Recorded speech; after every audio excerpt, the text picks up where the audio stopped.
Hello, guys. It is Tuesday, September 22nd, the first day of fall for 2020. Congrats, we made it.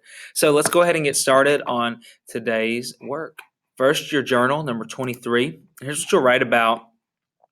Describe what it's like to go to the beach. Have you been to the beach? Do you like it? Why or why not?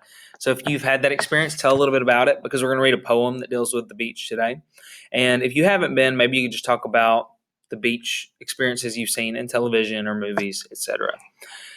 Because today's reading is a poem by a Mississippi poet named Natasha Trethewey. The poem is called Theories of Time and Space. And in the poem, she's going to describe a sort of the experience of traveling home to her hometown in Mississippi, sort of some connections to what we read yesterday from Jesmyn Ward.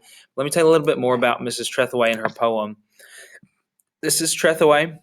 She's from the Gulf Coast of Mississippi, like Jesmyn Ward was. Trethewey has written a couple books. She typically writes poetry. Sometimes she writes stories. This is a book she wrote that just came out that's about her mother who was killed by actually Natasha's stepfather. It's a very sad story, but a very beautifully told story. And here's where she's from. She's actually from Gulfport, this town way down here on the coast of Mississippi. And to help you understand today's poem, if you look in your task list, I have some photos linked with descriptions to help you visualize some of the things in the poem.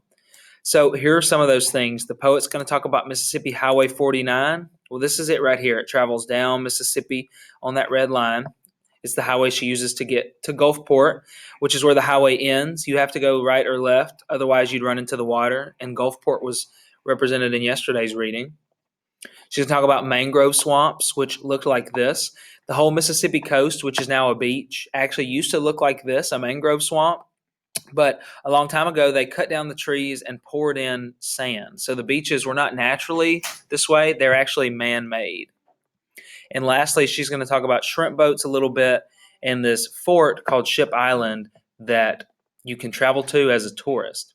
So those are just some things to help you. These photos are linked here in your to-do list if you would like to look at them. And your next step will simply be to read the poem and then follow up by completing a reading response. So as always, guys, after you've read the poem, you'll complete these 4 steps by creating a text box, writing your answers, and then hitting submit.